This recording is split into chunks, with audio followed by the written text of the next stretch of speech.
Today, we'd be remiss if we did not make some remarks about the extraordinary historic moment, or many moments, that happened yesterday in Israel. The world's eyes are still fixed on Israel, where President Trump is welcoming home now the last of the hostages who've endured 2 years in Hamas captivity.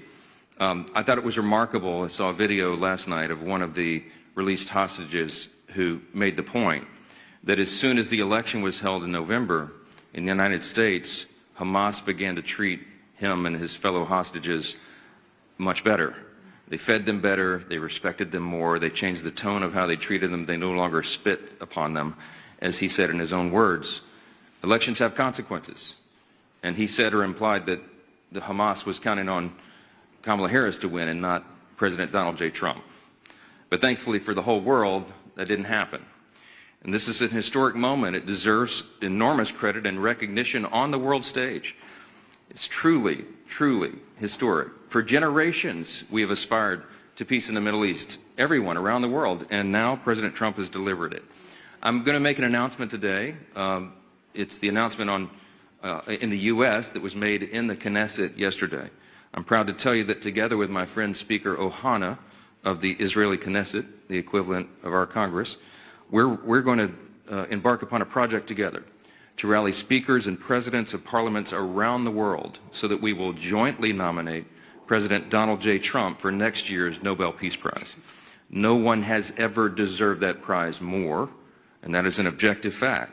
As Speaker Ohana said before the Knesset yesterday, quote, "Whoever saves one life, it is though he has saved an entire world." That's what some of the rabbis there would say, some of the sages he noted would say. It's an indisputable fact that no president has undertaken the work of saving lives and pursuing peace with such determination and with such remarkable success as President Trump. And under his leadership, we are witnessing the dawn of a new golden age, not just for America, but for the entire free world. The world is changed by these actions and strong leadership. American strength is good for free people around the world, as we say always, and peace through strength is maintained. There will be more to share on this in the weeks ahead, but today marks the start of this effort that we'll embark upon together, this joint parliamentary project, and I'm honored to do it alongside our ally and my counterpart in Israel in leading that effort. Welcome to day 14 of the Democrat government shutdown.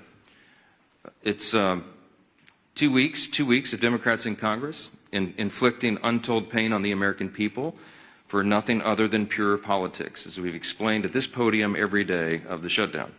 Today, Senate Democrats will have their 8th chance to end this mess by passing our clean, nonpartisan continuing resolution, the government funding bill that would end all of this immediately.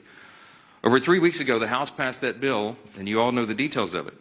It is completely clean. There are no policy changes, no partisan riders, no gimmicks or tricks at all. All it does is keep the lights on at the current funding levels for a few extra weeks while we complete the normal appropriations process. Now compare that to the Democrats' counterproposal. They're demanding $1.5 trillion in new spending paid for by American taxpayers. And I want you to be specific. I want us to be specific. I want you to note what that counterproposal includes, because we've not yet gone into all the details of it, because it's large and very absurd. But here's some of the highlights of this. It would reverse common sense reforms that Republicans made in the working families tax cut that keep illegal aliens off taxpayer-funded health care. This is a fact. Page 57, section 2141 of their counterproposal, as we've been posting everywhere. And it would, they would add the illegal aliens, non-citizens, back to taxpayer-funded benefits. It would cost taxpayers nearly $200 billion.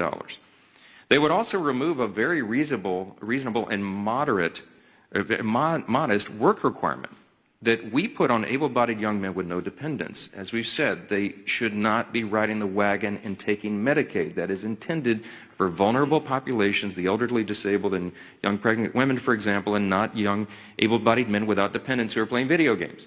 We put that into the law because it's common sense. Their counterproposal would reverse that. So taxpayers would be funding them again. They would make in their counterproposal permanent COVID-era Obamacare subsidies without any income caps or any other reforms at all. They would make that permanent. That would cost taxpayers an estimated $358 billion. They would take away the $50 billion that we put into the law to support rural hospitals. They would remove that. And they would send $500 million to liberal news outlets by refunding the Corporation for Public Broadcasting. It would also restore up to $5 billion of American taxpayer funds for wasteful spending for international projects. Here's a couple of examples. This is in their legislation, their counterproposal on the CR to keep the lights open. This is what they want to do. They want to spend $24.6 million of your hard-earned dollars as a taxpayer for climate resilience in Honduras. They want to spend $13.4 million for civic engagement in Zimbabwe. They want to send $3.9 million for LGBTQI+ democracy grants in the Western Balkans. They want to spend $2.9 million of your dollars for desert locust risk reduction in the Horn of Africa. And $2 million for, quote, organizing for feminist democratic principles in Africa. We are not doing that. These are unserious proposals from unserious people, and they are playing games while real Americans are being harmed adversely by the shutdown. Yesterday, I read you an excerpt from President Obama's speech during the 2013 shutdown when he advocated for a clean CR to reopen the government and resume negotiations. It sounded very familiar. Democrats cheered him on back then, including Chuck Schumer. He himself said some Republicans' refusal to support a clean CR back then was, quote, the politics of idiocy. Take him at his word. So yesterday we decided to do a little count of the number of times that Chuck Schumer has supported continuing resolutions just since he became the leader of the Democrats in the Senate in 2017. That number came out to 29 out of 30 continuing resolutions. That's how many times he wholeheartedly, enthusiastically supported CRs enacted into law. That's a 97% support rate. What's changed? Well, this time his job is on the line. And we've explained this very clearly because everybody can see the obvious political motivation here behind his decision to shut the government down right now. He helped us avert a shutdown in March by doing the right thing and supporting virtually the identically same continuing CR that we're offering today. And his radical base went crazy, and they haven't forgiven him for it. That's why Chuck Schumer is opposed to it today. That's what changed. It's very obvious. This government shutdown is plainly and simply an exercise in image rehabilitation. This is an attempt at image rehabilitation for Chuck Schumer. So selfishly, completely about himself, he is shutting the government down to hurt other people. He needs to show a fight against President Trump so he can keep his left base happy through the next election cycle. How do we know that? Well, his record shows the obvious truth about it. Again, look at the numbers. Chuck Schumer supported CRs to help avert a government shutdown 29 out of 30 times as leader of his party. And he emphatically supported every single CR enacted into law since 2017, except for one. And of course, you won't have to do much research to figure out who was in the White House during that time. If you said Donald Trump, you'd be right. And it doesn't take a genius to see that's exactly the same reason why he's doing causing these antics today. So what you'll also notice about the CRs is that they become routine. It's the routine thing to do around here. It's Washington's bad habit. And a CR was meant to be a temporary measure, is meant and designed to just keep the government open and funded for the people while Congress finishes its work on a final budget. And that's not happened in a long time. CRs have become too common. It's the status quo. It's not the way the founders intended for this process to work. The appropriations process was envisioned to be an exercise in good stewardship. They wanted the members of Congress to have open, transparent, bipartisan, line-by-line debate so that we could spend the people's money wisely. And that's precisely what Republicans are so eager to return to and what we have achieved. We are pushing that boulder uphill, as I've said, and for the first time since 2019, both chambers, House and Senate, have made real progress towards that stewardship goal. But we just need a little more time to finish it. That's the only thing the House-passed CR does. It's a clean, short-term, nonpartisan continuance of funding so that that process can work out. Now, you've all heard Chuck Schumer demand that Republicans have to come to the negotiating table. Well before, this is an important answer to some of the questions that I anticipate you'll ask later because it comes up in every press conference. Why won't you negotiate? Here's the point. We were already doing that. Before the Democrats recklessly shut down the government for their own political purposes, Republicans and Democrats were already engaged in responsible, open, bipartisan processes to find answers to these problems. And what Chuck Schumer means when he says that he wants us to negotiate is that he is demanding, and he said it publicly, I can't believe he says the quiet parts out loud sometimes, but he wants a backroom deal. He wants a backroom deal that the American people will never see. He literally has said, we need the top 4 leaders to go into a room and work this out. Why does Chuck Schumer say that? Because that's how he's operated for decades. He's been in Congress since 1980. I was 9 years old in the 3rd grade when Chuck Schumer got here, okay? He is the broken status quo. We are trying to break the status quo so government works better for the people. And Chuck Schumer is resistant to that because he can't even imagine the way the founders intended for this to work. He doesn't want this open, everybody involved, all members, bottom-up process. He wants 4 people to go in a back room and just make this deal and hoist it down upon everybody else. I'm not participating in that. Chuck Schumer doesn't like that. He doesn't like that we're trying to get Washington to work again because he doesn't know how to operate in that kind of system. And we're certainly not going to allow the American people to be taken hostage for his political gain. I'm going to hand it off first here to the indomitable Dr. Virginia Fox. She is the chairwoman of our House Rules Committee. We call her the Iron Lady of the House. I know she has a lot to say about Democrats' obstruction. She's going to lay out some of the indisputable facts of this government shutdown. Dr. Fox? Thank you, Mr. Speaker. Thanks for your continued work in calling attention to the facts. You remain consistent and concise in explaining to the American people that the Democrats have shut down the government. And thank you to the members of our leadership team and members of the entire conference who've been equally as vocal and engaged. I've listened to the arguments that Democrats have been making since they shut down the government, and I cannot help but shake my head in utter disgust every time. They continue to lie like a rug. They're trying desperately to change the conversation and deflect because they know they're in the wrong and they've dug themselves into a deep, deep hole. We've now entered day 14 of their government shutdown, and as the days go on, more Americans are feeling the pain. Make no mistake about it. This is real pain being inflicted upon real people. Today, 400,000 federal workers will receive partial paychecks. The Speaker called attention to this last week. This will be the last paycheck that these federal workers receive until Democrats grow a spine and reopen the federal government. Meanwhile, you have Chuck Schumer in the Senate who said in a recent interview, quote, "Every day gets better for us," end quote. His statement is as callous as it is tone deaf, and it reveals to everyone how the Democrats continue to use hardworking Americans as pawns in their own grotesque political game. I'll close with a quick observation.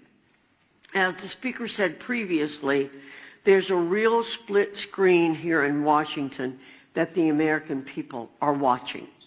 While Republicans are the ones who have voted and are continuing to vote to reopen the government, Democrats have treated their own shutdown as one big attention-getting activity.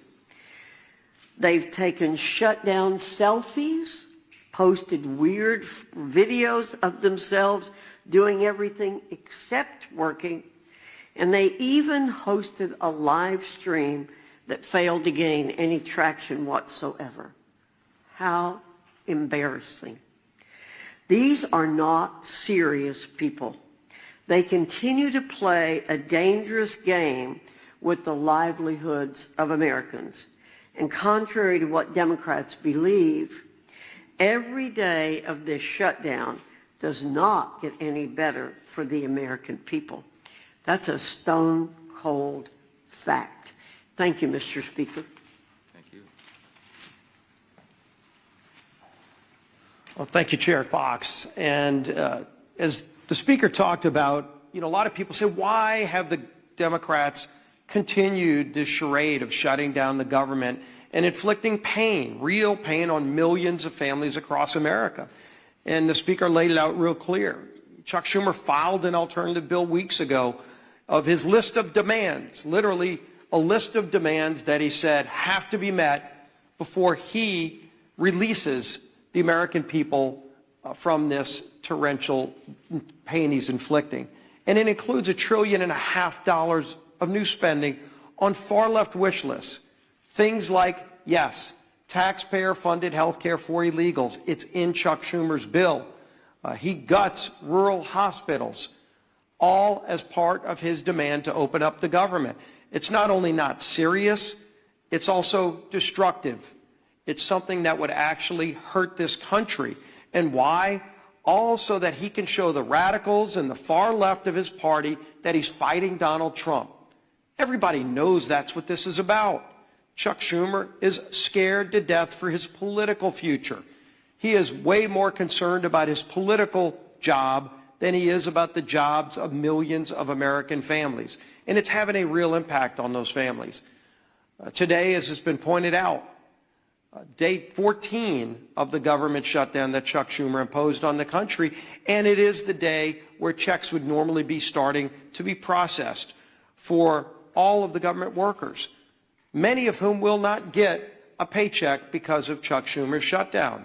You're already starting to see flight delays, families trying to go visit a relative, maybe go see one of their family members get married, go on a family vacation. They're not able to do that because of Chuck Schumer's shutdown. Our men and women in uniform at risk of losing their pay. And I will credit Donald Trump for a lot of things, but if you look, President Trump has not sat by and just waited for Chuck Schumer to get over his tantrum. President Trump has continued to do his job for the American people. And thank God, because the world is a safer place with President Trump at the helm. We saw that yesterday.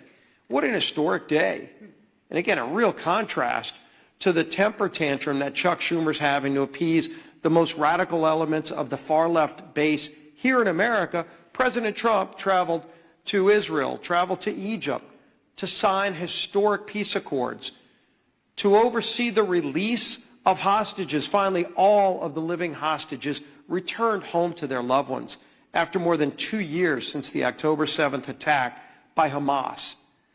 And one of the hostages, I think it's really important to hear this, because when you talk about real leadership, not just here in America, and the leadership that President Trump has provided to our country, but what that leadership means to the world, not only to our allies, but to the bad guys around the world. And yes, there are really bad people around the world. One of the former hostages who was released yesterday, Omar Shem Tov, credited President Trump with getting the hostages home. And he said, Hamas, quote, was very scared of Trump. They wanted Kamala to be elected. As soon as Donald Trump was elected, they understood that he wanted to bring us back home. So immediately, the way they treated me changed. That was a direct quote from one of the hostages who was released yesterday. You can see that leadership by President Trump on the world stage, and just such an historic day, a day where people were literally dancing in the streets in Middle Eastern countries. Peace in the Middle East. It used to be a platitude that for decades seemed to be a mirage in the desert, and yesterday it became a reality because Donald Trump said he was going to do something that nobody else thought could be done, but he knew it had to be done. And he made it happen and gave so much closure, important closure to those families, brought their loved ones back home, but told the bad guys that you're on alert.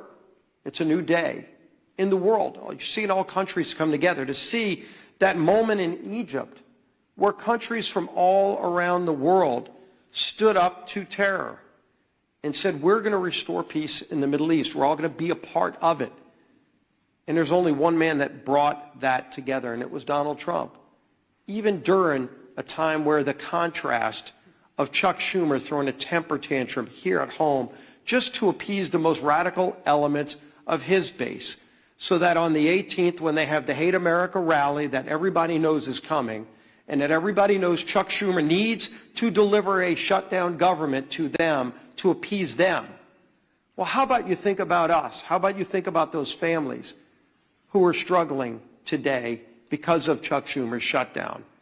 There are real consequences to what Chuck Schumer is doing.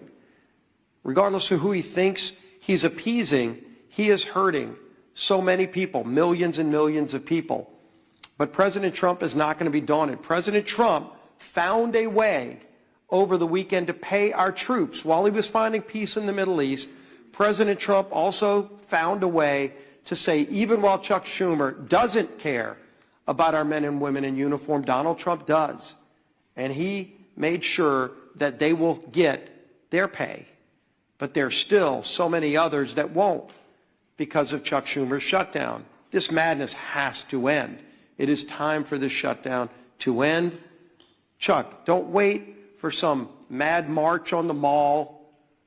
Don't wait for some pats on the back for radical leftists who just want to hate America every single day because Donald Trump is in the White House. They can't celebrate the release of hostages because of the guy who achieved that release. That's a twisted small segment of our society. The rest of America is celebrating. The rest of America is proud of what we're achieving. And there's so much more that this great country can achieve if Chuck Schumer just got out of the way. Just stop blocking the progress that most Americans cherish, want, deserve. Our country deserves a whole lot better than what we're getting from the failed leadership. And as Speaker Johnson said, maybe it's because Chuck Schumer's been around too long and wants to hold on to the old way of doing things, the failed way of doing things, that he won't let it go. He won't allow a new, more transparent process for running the United States government. That you're seeing this leadership team, this president, delivering every single day. Chuck Schumer wants to hold on to the past, but the future is calling, and we're going to deliver. With that, let's bring up our whip.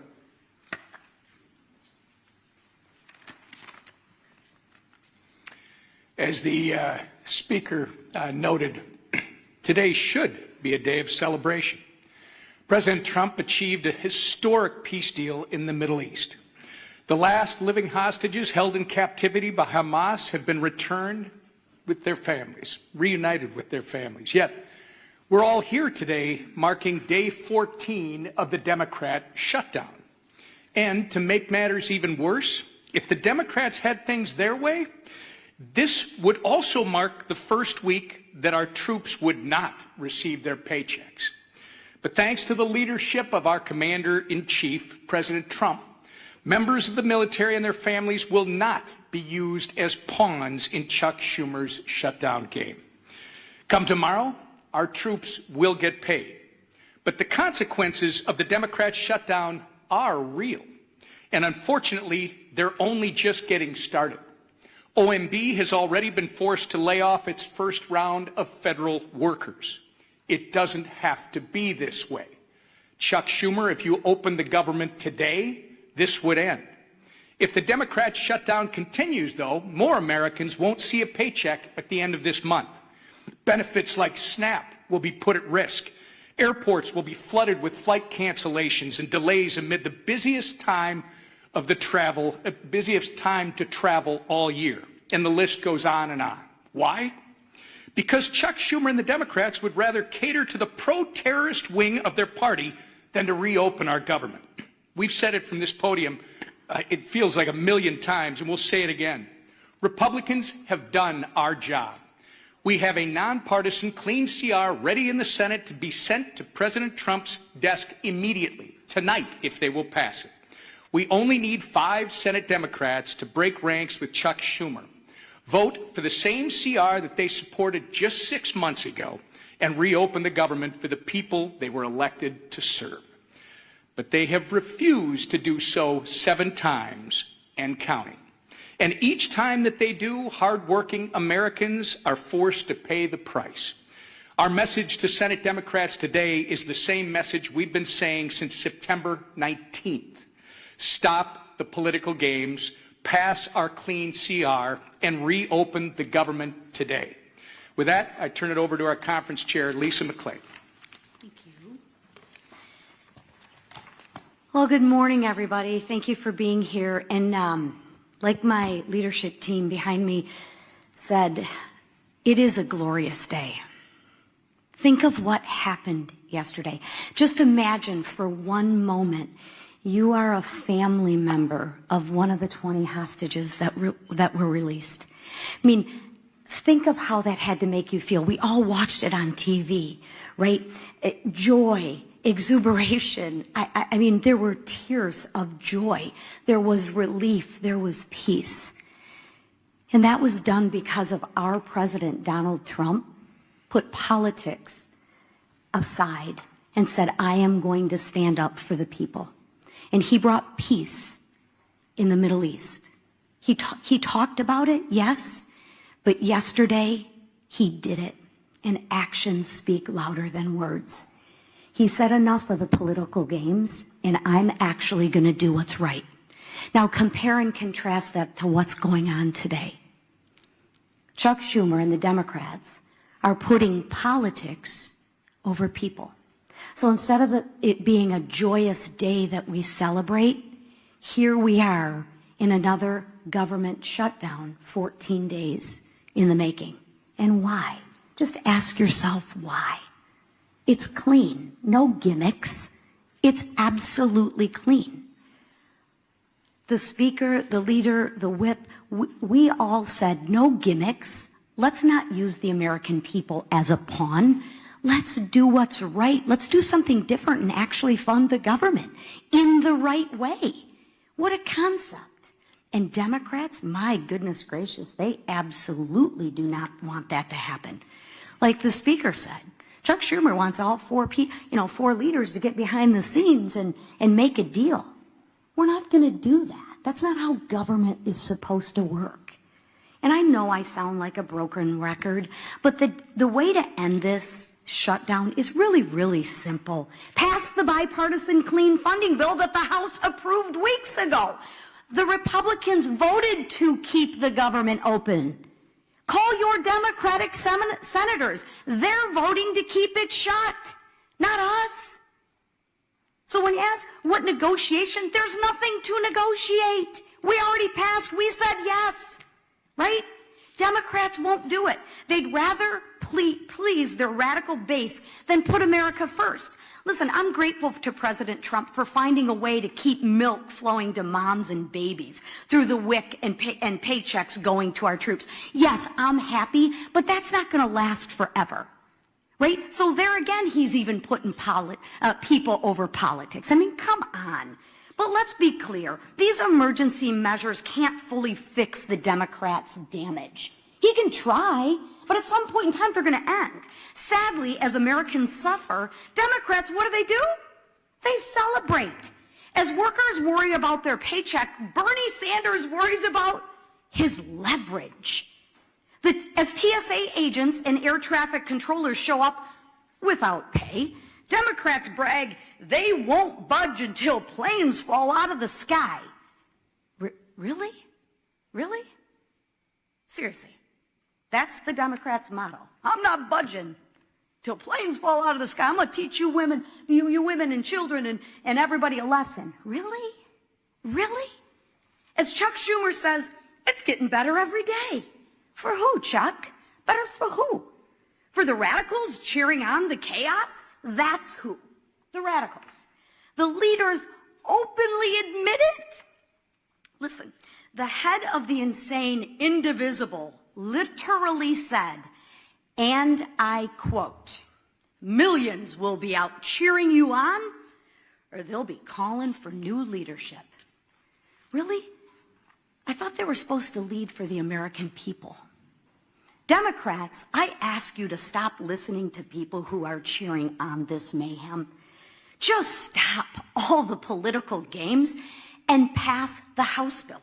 Free the American people from being held hostage by your radical base. Thank you, Madam Chair. Yeah, Manu, go ahead. You've been doing this every single day, coming up here trying to pressure they've been not budging. They've blocked this bill time and time again. So at what point, for the good of the country, do you need to change your strategy to try to negotiate a deal with them? It's a great question. Manu asks, why don't I change my strategy? I don't have any strategy, Manu. I'm doing the right thing, the clearly obvious thing, the traditional thing. That's exactly what Chuck Schumer voted for in March of this year and gave impassioned speeches was the right and only thing. I don't have anything to negotiate. I'll say this again to everyone here. We did not load up the temporary funding bill with any Republican priorities or partisan priorities at all. I don't have anything that I can take off of that document to make it more palatable for them. So all I am able to do is come to this microphone every day, look right into the camera and plead with the American people, as Chairwoman McClain said, to call your Senate Democrats and ask them to do the right thing. We're not playing games. They're playing a game. We're not. The strategy is to do the right and obvious thing and keep the government moving for the people. Why not move closer to their position? Their position is this, Manu. Their position is they want to spend $1.5 trillion in your tax dollars to fund nonsense overseas. They want to give $200 billion to illegal aliens. We are not going to do that. We're not going to do it. The American people don't want us to do it. And they're using this for partisan political purposes to give themselves cover. They don't want the Marxist to kick. Chuck Schumer doesn't want to get a Marxist candidate challenge, AOC or someone else. Mamdani is probably going to be sadly, shockingly, the mayor of New York City. Marxism is on the rise. Hey, this is not your father's Democratic Party, everybody, okay? They're turning into communists openly. And so Chuck Schumer does not fashion himself as a communist just yet. So he's got to show a fight to these people. That's what this is about. I'm not playing his game, Manu. I cannot go in and say, oh, gee, Chuck, what can I offer you? You know what? Maybe we'll just send $10 billion overseas to LGBTQ plus, initiatives in, the Horn of Africa or Malaysia or wherever you want to do that. No, we're not wasting taxpayers' dollars. Chad. Mr. Speaker, good morning. Thank you. You said last week that you would swear in Adelita Golova whenever she wants. She's written a letter to your office. You've not sworn her in. Yeah. I understand about pro forma sessions. Yes. Doesn't your resistance to not swear her in add fuel to the fire that this is about the Epstein? No. Let's talk about Grijalva and Epstein. Okay. Once more for everybody. Everybody in Congress, I think, is for maximum transparency of the Epstein files. That is underway right now. Let me point out before I go further, all of the files were in the possession of the Biden-Harris Department of Justice for 4 years. Every single thing that we're talking about right now was in their sole possession. They could have released it. They could have done anything. Ro Khanna, all the Democrats who are jumping up and down making noise about this, didn't say a peep about it for 4 years. I don't know why, but this is another partisan manufactured thing. Is it a serious problem? Yes. I've sat with the victims, some of the ladies who bravely have come forward and talked about the horrors that they sustained because of traffickers on Epstein Island and all the things he was involved in. Everybody involved in that should have the full weight of justice descend upon their head. And we're all for that. We want every single person who had anything to do with that to be exposed. But there's as many as 1,000 victims estimated. That's what the victims say. There may be 1,000 women who were made to suffer these unspeakable harms because of this. Many of them were underage at the time. They have not all chosen to come forward like some of these other brave women have for obvious reasons. And we have to make sure that when the files are released, their names are redacted so they don't suffer further harm. We have a duty and a responsibility. You can't just wave a wand and just open the floodgates. You have to make sure that the victims don't suffer additional harms. That's all we've said. Let's make sure it's done the right way. That's underway, by the way. The House Oversight Committee asked the Democrats and Republicans on that committee who are working on that vigorously. As I said, some of the biggest, bulldogs in Congress are on that committee, and they're all joined together in a bipartisan fashion, digging through and releasing documents. 34,000 documents so far, and more on the way. In fact, as I noted a couple of days ago, the attorneys for the House Oversight Committee during the shutdown are still doing work. They were in New York City combing through the Epstein estate files. By the way, that was never even mentioned or anticipated in the discharge petition, for those of you who are following all the details of this. So more is coming out. We're for all of it coming out as soon as possible. The only thing we want to make sure of is that the innocent victims are protected, and I think we have a responsibility to do that. With regard to Grijalva, our dear friend from Louisiana, Julia Letlow, won a special election back in 2021. It was in March, as I remember. Speaker Pelosi took 25 days to administer the oath of office to her. Now, No Democrats, jumped up and down and screamed about that, nor do I recall any Republicans, because everybody understood this is the process of the House. You do it as soon as you're able to do it. Ms. Grijalva won her election, and credit to her. She's going to fill her father's seat. I congratulate her. We're happy for her to serve. I'm going to be happy to administer the oath to her as I am to every member who wins who is duly elected to this body. It's a great honor. But she won her election after the House was out of session. So we've not had a full session. She deserves to have all the pomp and circumstance that everybody else does. She deserves to have a full House of members and go down and do the speech and have her family and friends in the balcony. That hasn't been scheduled because we haven't had that session yet. As soon as Chuck Schumer opens the government, as soon as Mark Kelly and Senator Gallegos, the two senators from Arizona, Ms. Grijalva's state, will go and join with 3 others and open the government, we're happy. We'll have that as soon as we get back to business. But we have to get back to business. They have to open the government. I don't know how else I can answer that question. Yes, sir. I had some of the planned protest activity this weekend, and in light of some of the images we've seen out of Chicago of federal agents shooting faith leaders with pepper balls and arresting journalists, where's the limit for you on what's acceptable conduct for federal law enforcement, and when is it incumbent on Congress to step up and demand oversight? To demand oversight on federal law enforcement? Well, I've not seen them cross the line yet, and that we have committees of jurisdiction who have that responsibility, but it's not risen to that level. What I've seen is the abuse of law enforcement by radical leftist activists. Most recently, the most threatening thing I've seen yet was the naked bicyclers in Portland who were protesting ICE down there. I mean, it's getting really ugly. They have attacked, physically assaulted officers. People have been arrested, okay? This is serious business. And ICE and the valiant, brave, patriotic Americans who step up to serve in these dangerous law enforcement positions deserve our respect and our support. And any elected member of this body should be vocally supporting law enforcement. You're supposed to be on the side of the good, not the crazy radicals. Look, I was a First Amendment lawyer. I understand. I was a religious liberty defense lawyer. I understand free speech. We vigorously protect the right to free speech, but you cannot assault law enforcement officers. And there is a line that has to be maintained. It's not risen to the level of Congress yet, but we're watching that closely. And the Republican Party stands for law enforcement. That's what we're going to be. Yes, sir. Yes, sir. What would you say to those who question the legality of the administration repurposing some of those funds to pay military members? Look, my understanding of this is they have every right to move the funds around, duly appropriated dollars from Congress to the Department of Defense. There were some R&D accounts that had not been spent, and that's my understanding is that's the money that's being used to pay the troops right now.